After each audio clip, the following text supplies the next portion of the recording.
Kalau di Turkinya sendiri 19 hari ya. 19 hari.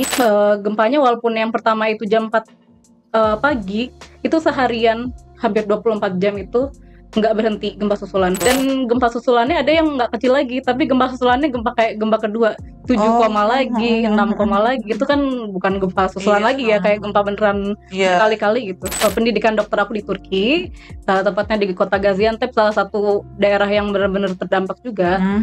Kedua kali aku mandi di rumah orang itu gempa ternyata. Iya. Jadi tiba-tiba diketok sama temen gitu. Ya udah, ketika aku keluar dari rumah untuk melakukan respon itu, ya udah, orang tua aku ikhlas aja apapun yang terjadi. Ya penting kan udah ada preventionnya, udah dilakuin, kayak keamanan diri sendiri udah dipikirin. Ya udah, mau gimana gitu kan, ini passion aku, orang tua juga ngerti gitu. Ya udah, pokoknya di malam pertama itu kita kayak nggak ada yang tidur, pokoknya 100 orang itu nggak ada yang bisa tidur. Ya ampun. Oke, assalamualaikum warahmatullahi wabarakatuh. Halo sobat sehat semuanya, balik lagi di podcast Sehat Milik Semua.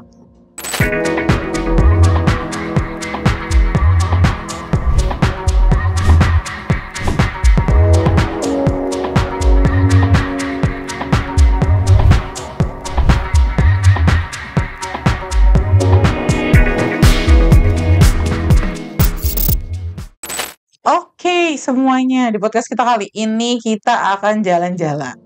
Jalan-jalannya virtual buat teman-teman semua, termasuk aku juga akan jalan-jalan virtual sambil membahas makna dari jalan-jalannya. Berat banget. Baik, kita hari ini akan bahas soal bencana dari sudut pandang seorang dokter yang kemarin habis dikirim ke Turki. Kalau teman-teman semuanya, sobat sehat semuanya ingat, di Februari kemarin ada bencana internasional di Turki, ada gempa yang akhirnya kita dari Indonesia, Kementerian Kesehatan itu pemerintah Indonesia itu ngirimin bantuan, dan salah satu yang dikirim oleh Kementerian Kesehatan via emergency medical timnya adalah dokter kita semua. Jadi kalau di kantor ini adalah dokter kebanggaan kita semua yang selalu pergi ke seluruh bencana-bencana yang ada di Indonesia. Here we are, kita kenalin. Nanti teman-teman akan kenal semua, tapi kita hari ini udah sama dokter Akila. Kita panggil dokter Akila, dokter Zainab Akila gitu ya dok, nama lengkapnya? Panggil Akila aja. Oh, dokter Akila. Dokter Akila ini kemarin berkesempatan diterbangkan langsung oleh perwakilan dari Indonesia gitu. Kita semua harus bangga nih menjadi bagian dari tim respon kebencanaan di Turki gitu. Kalau teman-teman sempat lihat podcast kita sebelumnya juga, kita tuh udah bahas hotline emergency Duafa. Nah, hotline emergency Duafa di kita juga coverage areanya atau coverage layanannya tuh saat respon bencana. Makanya kita bilang HED kita udah goes to Turki nih, udah jauh gitu. Nah, sambil nanti kita berkenalan panjang dengan dokter Akila dan juga tentang apa sih yang udah dokter Akila lakukan di Turki, terus berapa hari dan lain-lain. Sebelumnya, tak kenal sama kata saya, kita minta dokter Akila untuk memperkenalkan diri dulu. Silakan dok, kameranya ini. Ya, halo sobat sehat semua, aku Akila. Sebenarnya nama panjangnya Zainab Akila, tapi jangan dipanggil Zainab, panggilnya Akila aja. Kebetulan seorang dokter yang udah cukup lama lulus, alhamdulillah, dan sekarang aktif di LKC, tepatnya di tim respon darurat kesehatan yang memegang HED yang kemarin udah dijelasin juga kan. Ya, Oke. Kebayang ya, nih teman-teman, semoga udah kebayang. Kalau belum, klik dulu podcast kita yang sebelumnya dok, yang jelas tentang HED. Nah, teman-teman abis itu baru nanti nonton podcast yang ini, udah kebayang jadi hektiknya gitu ya dok ya. Kalau tiba-tiba ada bencana kayak apa tuh, kayak kemarin kan Bang Obet juga udah cerita kayak kalau ada telepon kegawat darurat langsung pergi gitu. Dan teman-teman nih pasti harus ready to go banget kan, di kantor ada baju dan lain-lain. Nah, balik ke soal bencana Turki, menarik nih.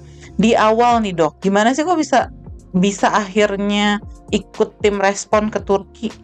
Jadi awal mulanya itu sebenarnya dari permintaan dari si Kedutaan Besar Turki untuk Indonesia. Itu mereka minta pemerintah sendiri untuk kirim bukan cuman EMT atau medical teamnya, tapi juga SAR. Jadi di surat permintaan itu mereka minta bantuan dari pemerintah Indonesia, karena kita berpengalaman juga ya soal gempa dan sebagainya. Terus akhirnya dari situ turunlah SK-nya untuk dari Kementerian Kesehatan, tepatnya di Puskris. Kalau di kita tuh namanya Pusat Krisis Kesehatan.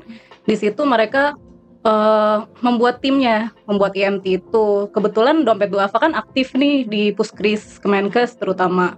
Jadi kita dapat slot untuk mengirimkan dokter dan bidan. Kebetulan setelah seleksi itu saya dan satu relawan dari Dompet Duafa juga masuk. Nah, kita menjadi perwakilan nih LKC Dompet Duafa di bagian dari IMT Indonesia. Ya kemarin akhirnya menarik nih tadi. Berarti kan ada proses nih yang dilalui gitu ya dok. Nggak ya kebayang sih semua orang pasti kalau ada bencana pengen bantu gitu kan. Cuma tadi balik lagi ada proses-proses yang dilalui. Syaratnya sendiri apa sih dok? Kalau untuk syaratnya sih kita nggak ini banget ya, nggak terbuka ya untuk kita taunya. Karena kita semua mengajukan kan, dan nggak cuma dari kita, dari organisasi profesi kayak ID dan sebagainya. Itu juga mengajukan juga dari LSM atau NGO lain. Nah, contohnya kayak Muhammadiyah gitu kan, dia juga mengajukan timnya sendiri. Nah, yang karena memang kita kebetulan DD ini aktif, kita dapat slotnya segini. Nah, terus ternyata setelah dipilih, misalnya dokter umum ternyata cuman butuh 10 orang atau 12 orang gitu. Jadi ya di yang terpilih salah satunya dari DD misalnya 2 orang gitu untuk dokter umum.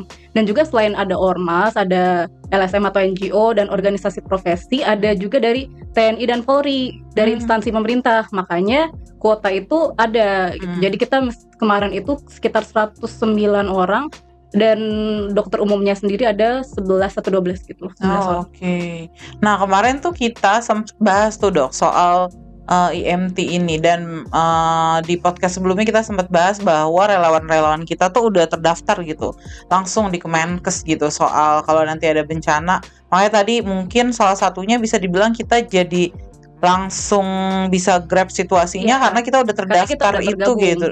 Itu prosesnya gimana tuh dok? Kalau sekarang di Indonesia ini di Kemenkes terutama itu ada namanya TCK atau Tenaga Cadangan Kesehatan. Nah, karena kita dari DD sendiri udah tergabung, udah punya nih IMT kita, meskipun ya harus ada improvement lagi sih, cuman kita udah tergabung di situ, dan saya dan aku nih udah kedaftar di situ kan, di Tenaga Cadangan Kesehatan sendiri. Nah, makanya kredibilitasnya lebih terjamin lah untuk respon kedaruratan dalam bencana gitu. Jadi kayak ini udah seleksi administrasi mah udah kelar karena udah terdaftar tadi di Tenaga Cadangan Kesehatan yang Kemenkes itu ya dok. Ya kalau kita di IMT, kalau di Puskris namanya TCK IMT, Tenaga Cadangan Kesehatan Emergency Medical Team Indonesia. Itu. Proses awal tadi penting banget akhirnya mendaftarkan kalau kalian tenaga kesehatan. Benar. Ya dok ya gitu. Nanti ada prosesnya, makanya relawan kita udah cover ke situ semua kan ya, udah terdaftar. Relawan kita harus jadi mulai sekarang kita masukin semua dalam database tenaga cadangan kesehatan itu. Betul. Oke. Waktu itu nih dok, berapa lama dok di Turki? Kalau di Turkinya sendiri 19 hari ya. 19 hari. Dari awal berarti memang rencananya 19 hari atau? Kalau dari awal itu kita memang sekitar 2 minggu untuk masa kerja, dan nggak dihitung sama pulang perginya ya gitu. Makanya pergi pulangnya enggak ini. Makanya 19 hari. Tapi tadinya ada sih sebenarnya untuk lebih panjang lagi, kemungkinan lebih panjang lagi itu udah siap. Oh gitu. Jadi sebenarnya memang plot waktunya udah ada sih 15 hari, 19 sama hari gitu. Nah itu setelah itu evaluasi lagi untuk lebih panjang atau enggaknya. Jadi teman-temannya sebelum berangkat udah dikasih tahu nih, nanti ada kemungkinan ya kalau memang kita akan perpanjang waktunya gitu. Oke. Wah, kayak bener-bener di situasi bencana yang lo tuh harus siap semua ya gitu ya. Kayak udah ready banget nih apapun yang terjadi. Aku kebayang sih, soalnya waktu kapan ya, terus besoknya ada gempa susulan, itu dokter Akil udah jalan atau gimana gitu kayaknya deh. Udah kayaknya. Ya kan ya ada gempa susulan gitu, situasi yang mendebarkan kita di kantor. Apapun yang terjadi di sana sih insya Allah udah siap. Nggak siapnya cuman kedinginannya itu. Kita udah mikir, walaupun aku udah pernah mengalami gitu ya, tapi kalau untuk 24 jam kedinginan itu belum siap ternyata. Iya, soalnya di itu ya si tenda-tendanya. Tapi beneran kita di tenda. Oke. Tadi kan udah dijelasin ada 109 orang yang pergi ya dok ya. Nah waktu dokter Akila bersama tim dari Indonesia nih ke Turki, itu jenis bantuan apa aja dok yang dikasih di sana? Kalau kita selain kita emergency medical team, ada SAR, si apa namanya? Berarti SAR ini juga. Ya cari orang gitu, cari korban ya dok. dan SAR itu berangkat duluan, sama juga kita bawa logistik untuk masyarakat, dan juga dari KBRI di Turki juga, dan masyarakat Indonesia semua itu bantuan-bantuan yang melalui KBRI nanti diserahkan untuk masyarakat lewat kita juga. Karena kita di situ dibikin sebagai pusat komando bantuan Indonesia untuk Turki lah gitu ceritanya. Titiknya di mana tuh Dok waktu itu? Kita tepatnya di Ardeşle, atau itu kayak suatu kecamatan lah ceritanya. Ardeşle di Hasta, kota Hasta di Provinsi Hatay. Oke, berarti punya satu let's say pos besarnya situ, Indonesia gitu ya Dok? Kita kayak requirement kita tuh kayak waktu kemarin sih katanya kita butuh 200 meter kalau nggak salah lahan berapa gitu. Nah seluas lapangan itu semua punya kita. Jadi sudah dari KBRI mereka udah mengutus orang untuk jadi membuka jalan lah istilahnya. Kita dapat tuh satu wilayah, satu lapangan luas yang benar-benar diratakan khusus untuk kita. Jadi begitu kita datang kemarin itu kondisinya masih lagi diratakan dan dikasih batu-batu biar kalau misalnya hujan atau misalnya basah itu nggak becek. Itu benar-benar keren sih, nggak kayak kalau misalnya kita kan biasanya asal aja bikin tenda gitu lah. Itu dia diratakan dulu tanahnya, dia persiapkan, dia kasih kerikil-kerikil, batu-batu biar kita tuh di situ aman, nggak kebasahan, nggak becek-becek gitu. Jadi pas datang settingannya memang ini bakal jadi pos besarnya dari semua bantuan. Berarti gitu. Semua relawan Indonesia yang dari Indonesia langsung tuh di situ kok. Kalau kalau kita dari yang IMT-nya di situ, tapi waktu itu kita memang beda sama tim SAR. Kalau SAR sendiri di pusat kota ya di Antakya, di beda kota lah istilahnya. Nah kalau kita kan di Hasta. Karena kalau kita buatnya lebih aman karena kita medis ya, kita bukan orang yang aktif di lapangan dalam kondisi ekstrim gitu kan, makanya kita dikasih di bagian yang memang lebih aman untuk kita dan juga memang dekat dengan pemukiman warga.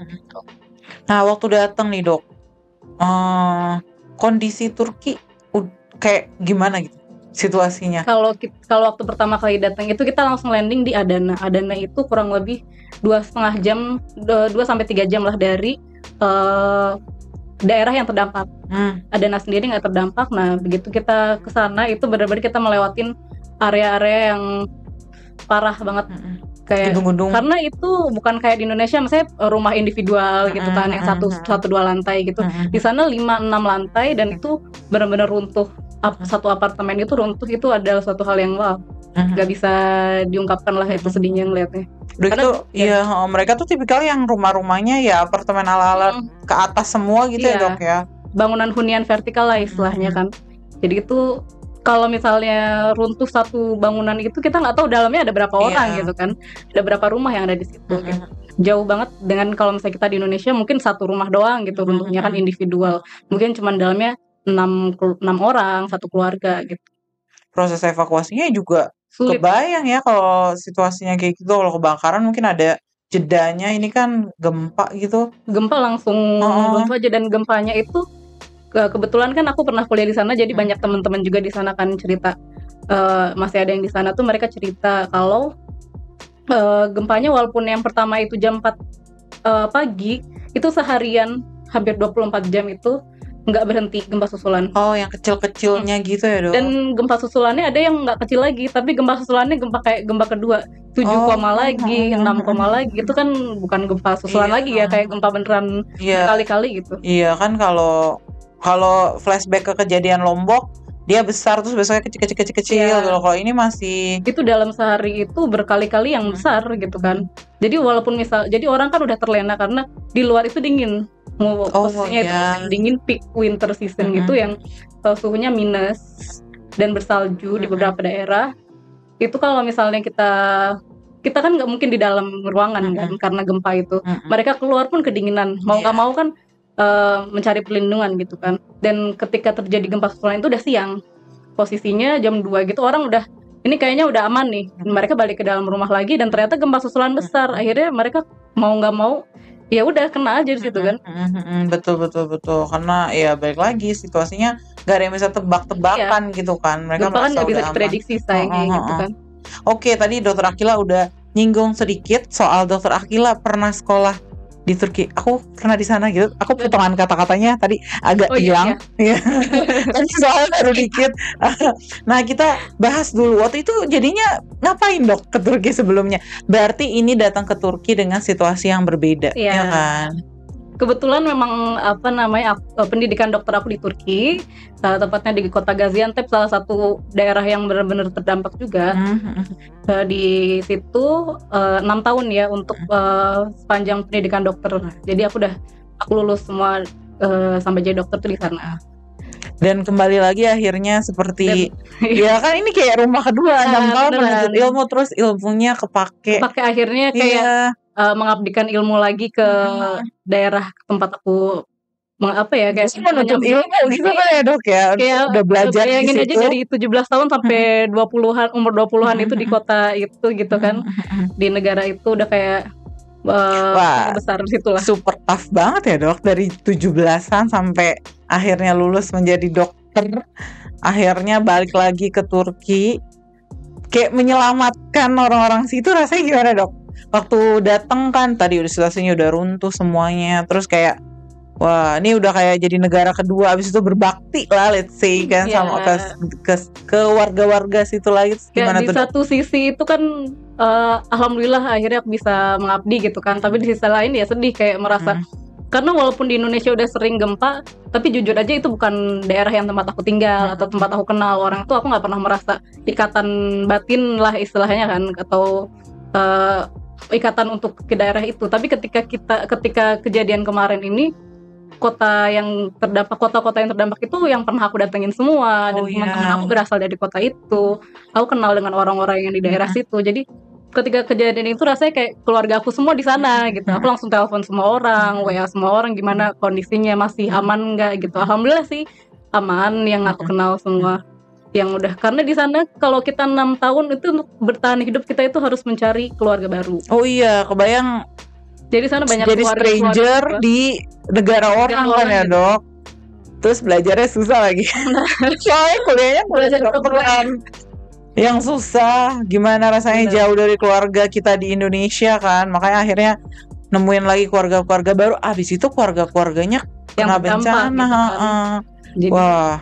Makanya itu lebih, walaupun di Indonesia sering terjadi dan aku sering ke situasi bencana ya, Dok. Sih, tapi lebih sering juga untuk respon bencana kan. Cuman ini pertama kalinya kayak ikatan dengan keluarga di Turki itu kayak ikatan emosional lebih inilah ya, Dok.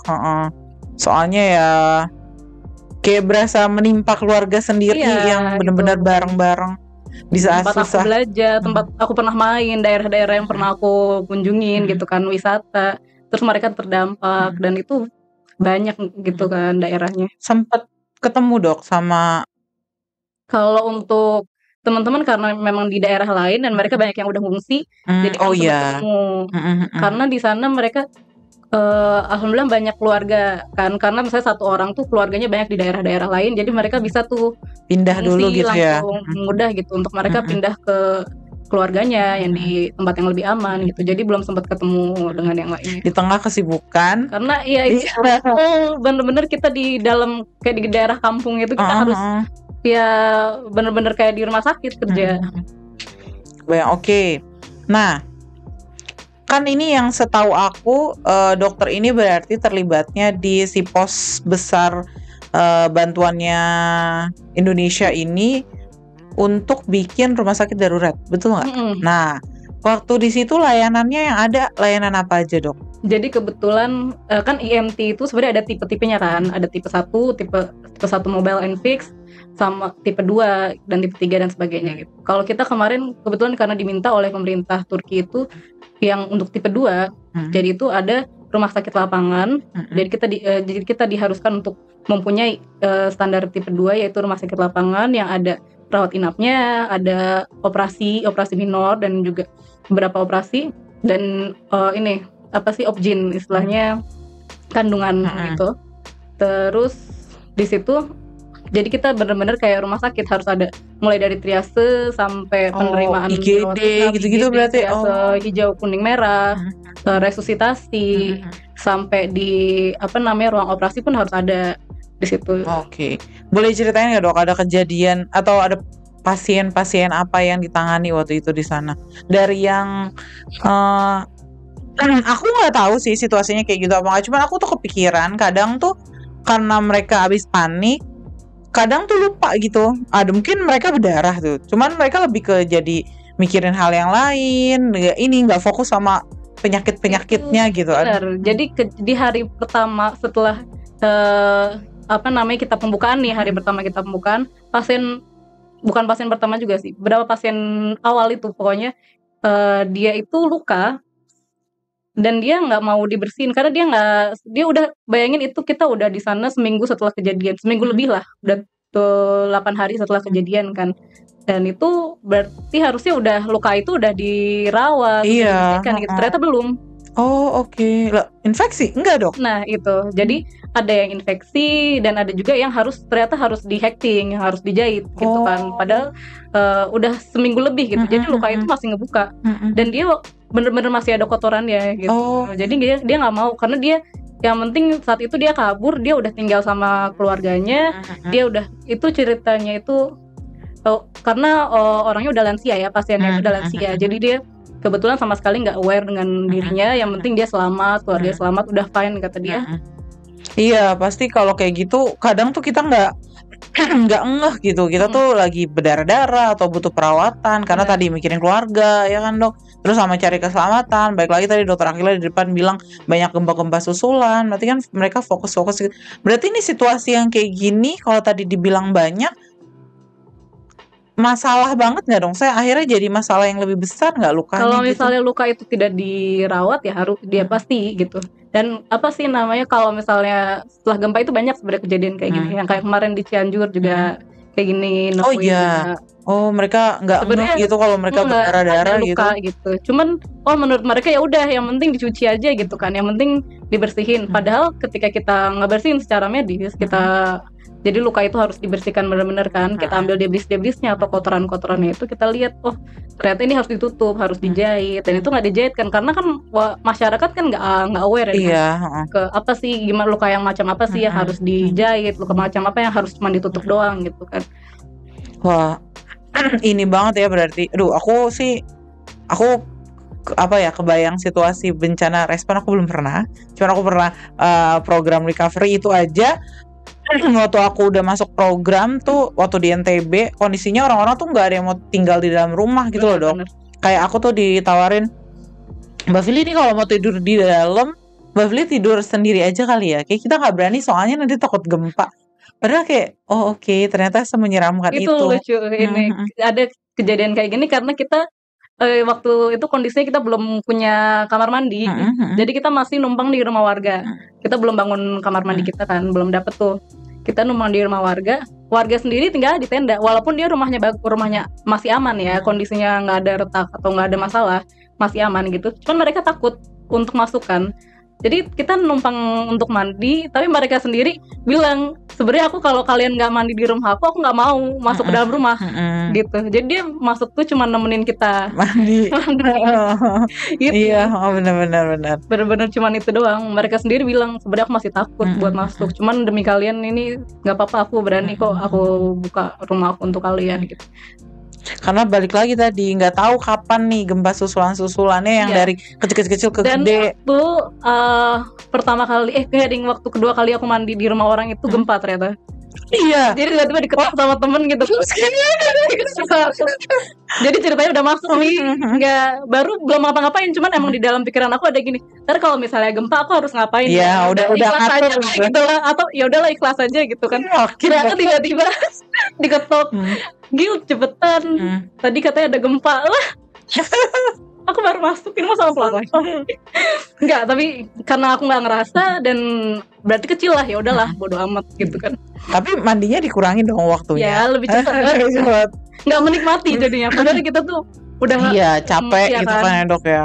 Di situasi yang dingin itu justru kayak mandi yang berkualitas penting ya nggak sih? Jadi kayak kita tuh, karena ya jujur aja kita kan kedinginan, kita dingin ya, nggak berkeringat, nggak bau. Jadi cuman mandi beberapa hari sekali gitu kan. Dan itu untuk nyari air panas kan cuma di rumah warga ya. Iya. Ya udah, untuk menikmati air panas itu masa sih kualitasnya berkurang? Iya. Gitu. Ya Allah, tapi yang ngeri ya dok, bener. Kadang kadang kepikiran kalau gempa mau begini, tapi kalau udah kejadian balik lagi ya dok ya, mau gimana? Semuanya udah takdir gitu ya. Ya udah ikhlas aja deh. Allah, dokter sih iya, kita sih kepikiran soalnya. Tinggal doa aja yang penting. Ya ini fisabilillah, tenang saja, betul. Yang penting ya kan di tempat dalam tujuan baik ya insya Allah syahid gitu. Iya benar. Semua respon bencana itu aku cuma menyerahkan diri. Allah. Iya benar dok, karena nggak tahu ya dok ya kan. BTW nih dok, soal tadi dokter udah menyerahkan diri kepada Allah aja nih. Kita berserah aja kan situasinya mau gimana. Kita sendiri sih di sini as your team gitu. Kadang sebenarnya gempa ada ini nggak. Kalau orang-orang di rumah gimana dok, keluarga? Soalnya kan dokter nggak sekali 2 kali kan. Ini Merapi kemarin bermasalah nih. Kemarin kan ada abu-abu, so aku kepikiran wah bentar lagi teman-teman RDK pergi nih. Kalau keluarga pesannya atau ada udah default settingan ya aku ikhlas semuanya atau gimana? Iya udah default. Iya. Mereka ya udah ketika aku keluar dari rumah untuk melakukan respon itu ya udah orang tua aku ikhlas aja apapun yang terjadi. Ya penting kan udah ada preventionnya udah dipikirin, keamanan diri sendiri udah dipikirin. Ya udah mau gimana gitu kan? Ini passion aku, orang tua juga ngerti gitu ya udah. Mereka ikhlas. Jadi ya udah bismillah. Nih ayah ibu doakan ya nak, semoga ya Allah ya oke. Benar sih. Mau ngapain? Soalnya jadi malah kepikiran orang tua kalau nggak itu ya dok. Yang penting kan mereka doain udah cukup lah. Ya kayaknya sih gitu. Soalnya aku selama ini mereka yang dukung. Iya. Mereka yang lebih support, sangat support apapun yang aku pengen untuk respon itu pasti mereka bantu gitu. Alhamdulillah. Ini kalau di ala-ala TV dok ada pesan khusus nggak? Kalau mau respon tuh yang diselipkan atau doa-doa khusus yang dilakukan dulu? Nggak ada sih. Langsung aja berjamaah. Nih soalnya kalau kita kejadian respon ini kejadian yang luar biasa, kalau dokter kejadian biasa ya. Kebetulan udah biasa. Dan pertama kali respon itu orang tua aku yang malah lebih support, keluarga aku yang malah lebih butuh apa nih, mereka yang nyariin, mereka yang lebih ngerti untuk outdoor, mereka yang cariin. Jadi aku disupport 100% untuk turun. Dok, tadi kan udah dijelasin ya situasi kalau di Indo ya musimnya 2 lah kan kita mah. Kalau di Turki balik lagi walaupun tadi dokter juga udah bilang ya ini bukan pengalaman pertama hidup di cuaca yang kayak gitu karena dok ada 6 tahun dulu di masa belajar di Turki. Cuma kan ini beda karena tadi nggak tinggal di rumah, pemanasnya nggak ada kan, pasti nggak ada air panas tadi dokter udah bilang juga.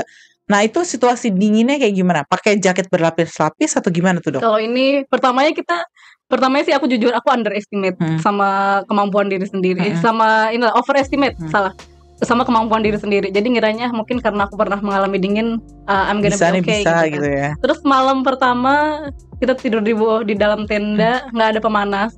Jadi pemanas itu belum datang dan kita nggak pakai selimut. Jadi aku kira tuh, aku udah cukup dengan sleeping bag ini kan. Tetap pakai jaket, pakai kaos kaki, oke fine. Terus kok kakinya rasanya dingin banget, mau putus. Jangan sampai aku minus berapa dok? Jadi malam itu -4 atau -5 gitu. Oh ya ampun. Gitu bener-bener nggak tahu nih. Jadi di dalam tenda itu ada selimut donasi untuk warga sebenarnya. Tapi karena kita di situ kondisinya antara kita atau mereka duluan, ya mendingan kita selamatkan diri gitu kan. Akhirnya ada satu yang mulai pakai, terus habis itu bagi-bagilah semuanya. Pokoknya kita harus menyelamatkan diri kita pakai selimut itu, tetap aja kedinginan.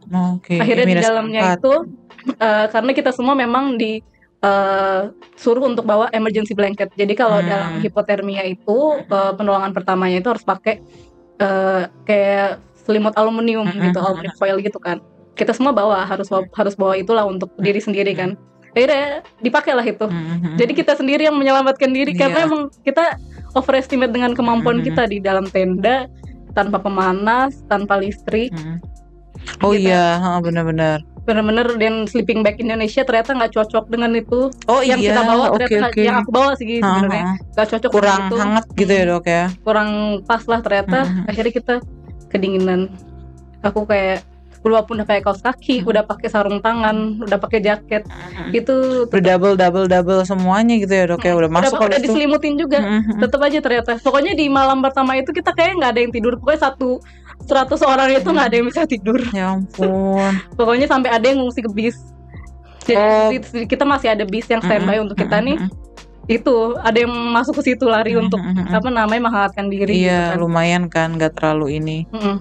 Ya ampun. Dan tapi malam kedua udah ada perbaikan dong. Malam kedua mendingan ada pemanas, tapi pemanasnya juga nggak nyala karena Listrik. kita listriknya nggak habis. Kita pakai genset waktu itu, belum ada listrik yang inilah alirannya ada terus gitu. Itu juga mati akhirnya gensetnya. Ya udah, kita tetap dengan selimut Menikmati ya. yang dingin Tapi sampai akhirnya hari kedua udah agak-agak turun ya, karena udah belajar. Kayak ya udahlah, Iya. kelas daripada hari pertama. Sampai akhirnya ada donasi selimut yang benar-benar menyelamatkan. Kita bilang itu selimut putih, itu selimut yang menyelamatkan semua orang. Aku yakin semua orang dari 100 orang itu punya selimut putih itu. Oke. Selimut itu nggak tahu itu apa buatan Turki, tapi itu selimut yang nggak tahu ya, itu benar-benar dia menyimpan kehangatan diri kita, apa suhu kita tuh biar nggak keluar. Jadi menyimpan suhu kita. Jadi benar-benar kita itu hangat hanya dengan selimut itu. Oh, padahal pakai selimut itu aja gitu. Iya, jadi pokoknya di hari minggu kedua itu aku cuma pakai selimut itu udah kayak udah cukup gitu ya. Oke. Dibandingin waktu awal pertama. Even nggak pakai pemanas. Iya. Oh, oke. Nggak tahu itu, pokoknya kalau misalnya ada yang nonton yang dari IMT pasti tahu ini selimut apa. Iya, ini selimut putih kebanggaan semua orang ya. Semua orang. Selimut penyelamat. Bener-bener itu selimut penyelamat. Kayak nggak tahu sih itu siapa yang bikin, itu hebat banget. Recommended. Iya, jangan sampai yang mau nyelamatin diselamatin gara-gara ikut. Ya. Kita gitu pokoknya. Ini kita nanya dulu nih, ini halal nggak buat kita pakai. Terus sampai dari BNPB itu kayak selimut dari Bantuan Masyarakat Indonesia untuk Turki kan, terutama itu kita nanya dulu nih, boleh nggak dipakai nih, katanya udah halal semua yang di situ untuk IMT dan juga untuk masyarakat Turki. Oke. Langsung kita pakai, semua orang pakai selimut itu. Ya, ini selimut kebanggaan kita semua. Nanti kalau ada fotonya boleh diselipin nggak di kolom komen, atau ada yang mau komen penasaran fotonya Dok kayak gimana? Kebanggaan IMT. Tadi ya udah, berarti balik lagi nih, banyak kalau di tim yang pergi berarti banyak juga yang baru pengalaman pertama ya Dok, kayak sama dinginnya, sama ininya gitu kan, pasti jadi pengalaman yang menarik dan sangat berkesan. Untuk IMT Indonesia sendiri ini kan pertama kalinya kita ngirim sebanyak ini dan intensif ini ya, sampai ada rumah sakit, sampai rencanain ruang operasi, itu baru pertama kali ini komplit lah gitu ya Dok. Dan pertama kalinya di musim dingin. Sebelumnya Indonesia kayak ngirim waktu di Pakistan, di Nepal kayak gitu kan, dalam kondisi yang panas gitu. Dan nggak se ekstrim ini nih winternya. Ini aja kita udah dikasih lokasi yang lebih nggak ekstrim dibandingin lokasi-lokasi lain. Oh iya. Jadi ada beberapa lokasi kan yang terdampak gempa. Ini salah satu itu lokasi dinginnya yang lebih ekstrim gitu. Atau dinginnya yang paling normal, yang paling normalnya -4 ya Dok. Iya, yang paling mendingan kata dari pemerintah Turki dan juga kata dari KBRI. Ini kita udah dipilihin lokasi yang agak manusiawi untuk orang Indonesia. Oke. Agak manusiawi -4 ya. Butuhin. Dan kocaknya lagi ini bukan ini sih. Kita sampai orang-orang tuh bikin apa ya? Oh, jadi di situ ada bengkel. Itu bengkelnya Bestami. Yang punya itu namanya Bestami. Itu semua orang itu mengungsi ke tempat dia. Karena tempat bengkel itu karena ada pemanasnya, ada toiletnya. Jadi hari pertama banyak banget gitu tim, walaupun mereka nggak bisa bahasa Turki ya, dengan bahasa apa dengan kedinginan itu mereka datang ke sana untuk menghangatkan diri. Nah itu sampai akhir itu dia benar-benar welcome sama kita, membuka bengkelnya 24 jam untuk kita mau pakai toilet, mau pakai pemanas, terserah kata dia. Jadi lucunya di apa namanya seremoni terakhir itu kita sampai menyorak-nyorakin namanya dia di sebelum-sebelumnya ada kayak pejabat-pejabat gitu. Oke, fine, kita sorakin juga, tapi ketika nama dia ada kita langsung sekali gitu kan. Ini justru top-nya ya. Hero gitu kan, hero kita gitu untuk menyelamatkan hidup. Kalau nggak ada dia, nggak ada bengkel itu, kita nggak mungkin yang ada sakit besok badannya. Ada IMT ini diselamatkan oleh pemerintah Turki. Karena tadi cuacanya cukup dingin. Gimana nih ya situasinya? Ternyata ada balik lagi, kalau bencana ada banyak hal-hal yang tidak terduga ya. Iya. Makanya semua yang ke bencana pasti udah ready untuk harus siap apapun yang terjadi. Nih kalau teman-teman masih ada yang nanya gimana mau jadi relawan, gimana? Nih dengerin podcast ini, ambil dulu titik-titik apapun. titik-titik ngeri sama titik-titik menyenangkannya gitu ya dok. Pasti ada full of pengalamannya untuk jadi pelajaran. Jadi entah kalau tanya ready nggak, ready. Harus ready semuanya ya dok ya. Relawan itu harus ready apapun yang terjadi. Mau menghadapi 100 pasien dalam sehari sendiri itu harus ready. Terus juga dengan bahasa yang kita nggak tahu itu harus ready. Dengan keterbatasan perbedaan kultur, perbedaan gestur itu harus siap. Oh iya benar. Kemanapun gitu kan, nggak ada alasan. Karena keterbatasan bahasa aku nggak sanggup nih jadi untuk melayani pasien ya, itu nggak mungkin. Tapi ngomong-ngomong soal bahasa, 6 tahun di Turki bisa bahasa Turki dong dok. Alhamdulillah. Ini waktu itu aku nggak tahu kayak di Indo kan mau esket tetap ada skripsinya, betul ada skripsinya juga? Nggak ada sih. Kalau kita di sana sistemnya kalau udah melewati semuanya kayak preklinik, koas atau klinik, terus habis itu internship 1 tahun udah selesai. Kita nggak ada ujian. Kita semua udah ujiannya di dalam situ lah ya, di dalam kegiatan itu ya. Itu emang nggak ada ujian dan nggak ada skripsi. Kita boleh lompat dikit nggak sih? Aku penasaran banget soal koas di luar. Ini aku kalau nonton drama Korea, anak-anak koas drama Korea juga cukup memiliki banyak tantangan. Di Indo juga, setahu aku ada. Di sana juga sama dong. Sama. Kita juga salah satu keset dari rumah sakit. Kita ininya, tapi yang penting koas itu masih di atas intern. Jadi pokoknya kalau kita di bagian internship itu kita lebih babu daripada babu di rumah sakit. Semangat dokter semuanya. Itulah serunya. Kalau kita bisa melewati itu, kita harusnya bisa melewati apapun. Itu adalah tahapan pertama dalam cobaan hidup yang belum secuil gitu ya. Ini adalah kalau sudah berhasil ya. Lagi adalah bahasa. Jadi kalau misalnya aku waktu itu kebetulan kan aku belajar kedokteran itu pakai bahasa Inggris di preklinik. Jadi 3 tahun itu aku belajar pakai bahasa Inggris. Tapi untuk di rumah sakit sendiri untuk koas mau nggak mau kan harus dengan bahasa Inggris. Ketemunya kan orang lokal kan. Orang lokal nggak bisa kita tuntut untuk bahasa Inggris gitu. Itu ada requirement untuk punya sertifikat bahasa Turki. Nah situ kan aku nggak punya tuh. Jadi aku kebut dalam waktu sebulan untuk belajar bahasa Turki intensif biar aku bisa lolos dapat sertifikat C1. Jadi setelah itu jadi habis sebulan itu aku ambil ujian, ternyata lulus sih. Ternyata aku bisa bahasa Turki. Oke. Ini terverify ya bisa bahasa Turki. Jadi situ habis itu masuk koas.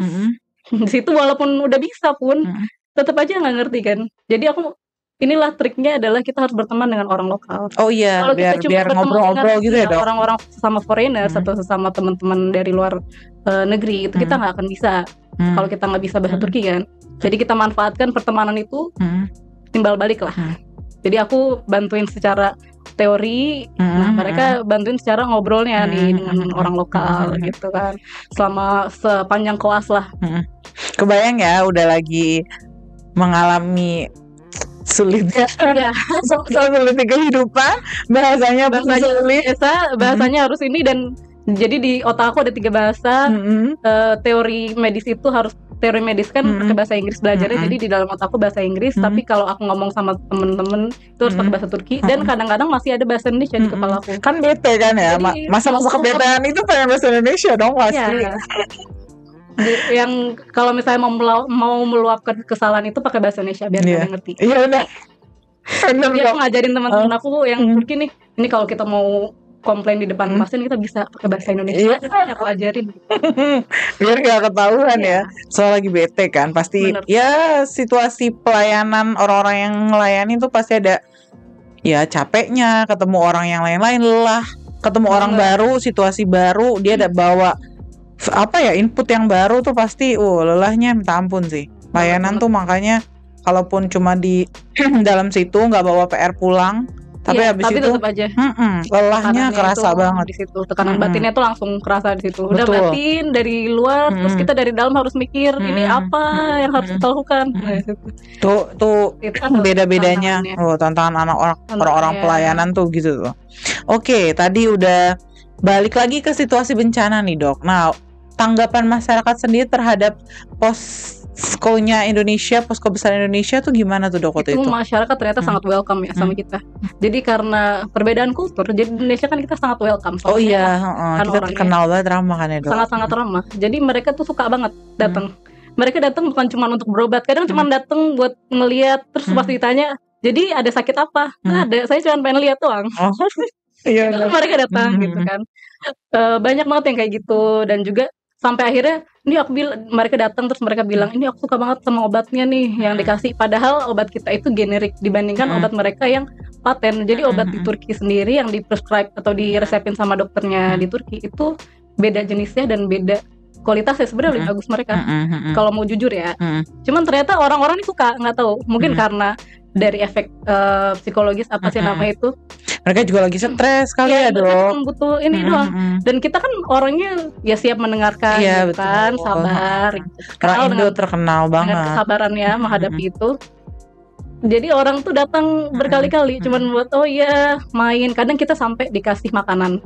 Jadi ada yang datang apa dok bawa satu dikasih? panci, bawa sarma namanya, itu kayak apa ya, nasi dibungkus daun anggur yang udah difermentasi gitu. Itu enak banget. Kalau aku sih suka. Oh iya, Dan ternyata orang-orang suka gitu. Tolong linknya ada di sini. Yang mau Boleh dilihat. sarma ya dok. Oke. Itu banyak gitu. Jadi dibawain sarma, dibawain turshu atau dibawain apa namanya kayak acarnya Turki, dibawain sop, dibawain sopnya mereka. Aku taunya makanan Turki cuman yang baklav, apa ya, ijo-ijo. Yang ada ijo terus ada air gulanya. Aku taunya itu doang dok. Banyak kemarin, banyak banget tapi enak.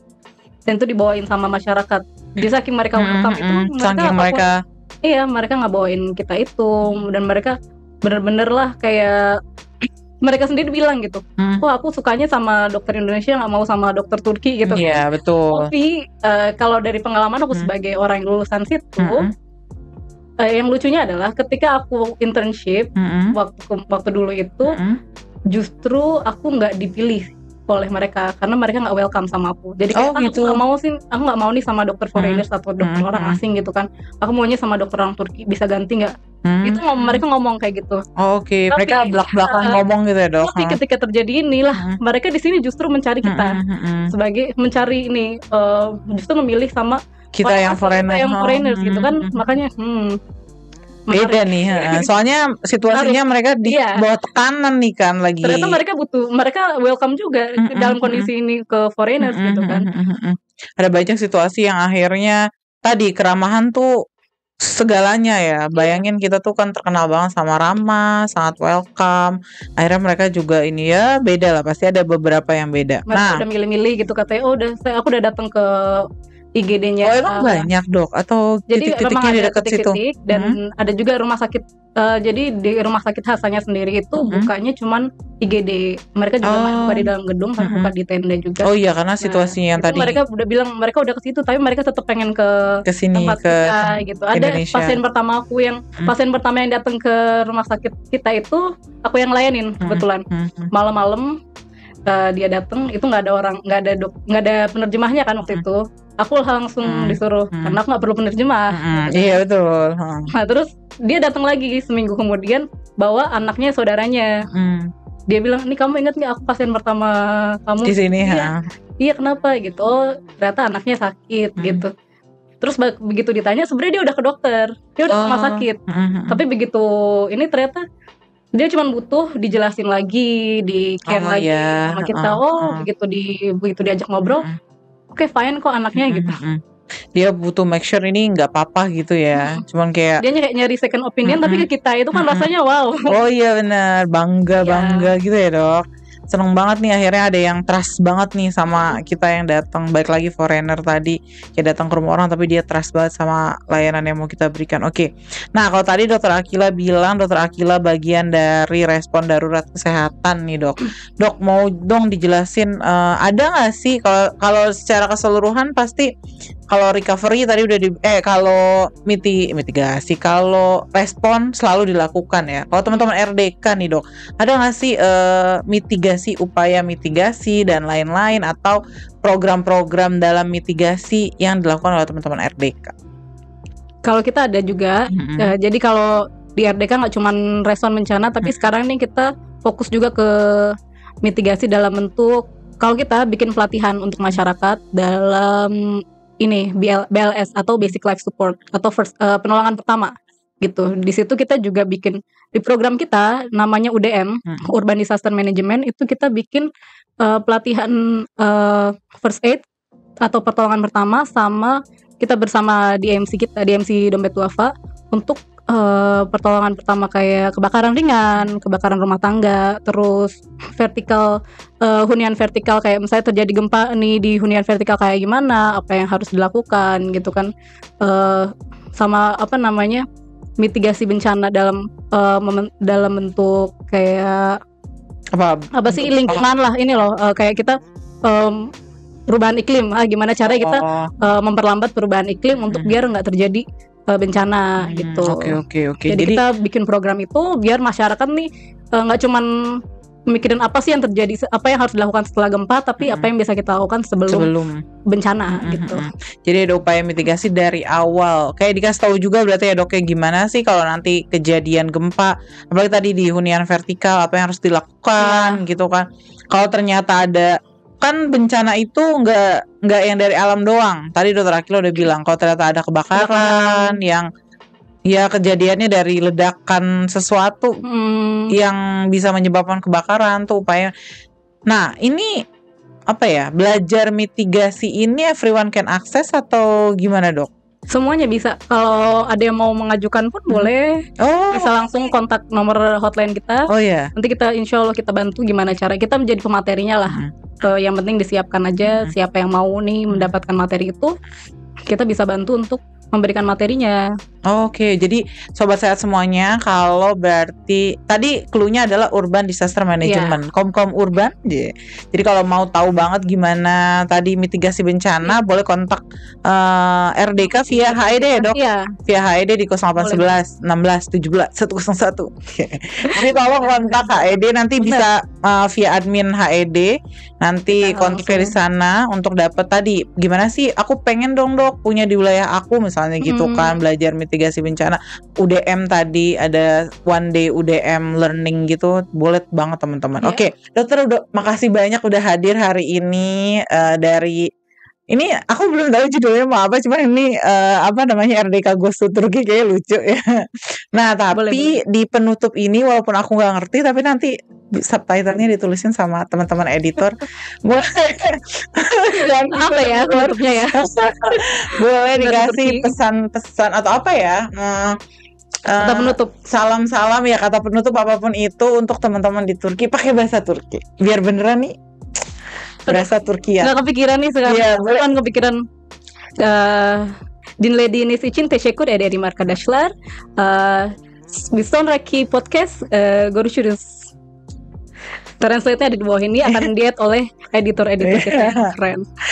Gitu teman-teman, makasih Dokter Akila atas waktunya hari ini di tengah kesibukannya. Makasih sudah hadir. Sobat sehat semuanya, jangan lupa nonton podcast kita termasuk yang ini. Kalau pengen Goes to Turkey abis ini, kalau mau jadi relawan, ini pertanyaan yang selalu ditanyakan dok, gimana sih bergabung jadi relawan? Tadi ada nomor hotline emergency Duafa kita, semua bisa akses nomor itu untuk kebutuhan apapun, akses saja dulu, nanti kebutuhannya dilihat di situ. Kalau mau tanya-tanya Dokter Akila lebih dalam, Dokter Akila tuh yang ngurusin HED, timnya Dokter Akila. Maka kalau mau diskusi lebih dalam sama Dokter Akila soal apapun ya dok, terbuka, boleh komen di bawah, boleh juga hubungi lewat HED. Mungkin ada konsultasi kesehatan. Nah tuh Dokter Akila juga langsung lihat ke situ. Kalau mau konsultasi kesehatan, ada situasi di rumah yang terkait kesehatan yang butuh, yang penasaran apapun itu boleh akses HED teman-teman. Makasih yang udah nonton podcast hari ini. Jangan lupa like, subscribe, terus komen konten hari ini, dan jangan lupa di-share untuk menebarkan banyak manfaat dari konten-konten kita semua. Terima kasih semua sobat sehat. Assalamualaikum. Assalamualaikum. Görüşürüz.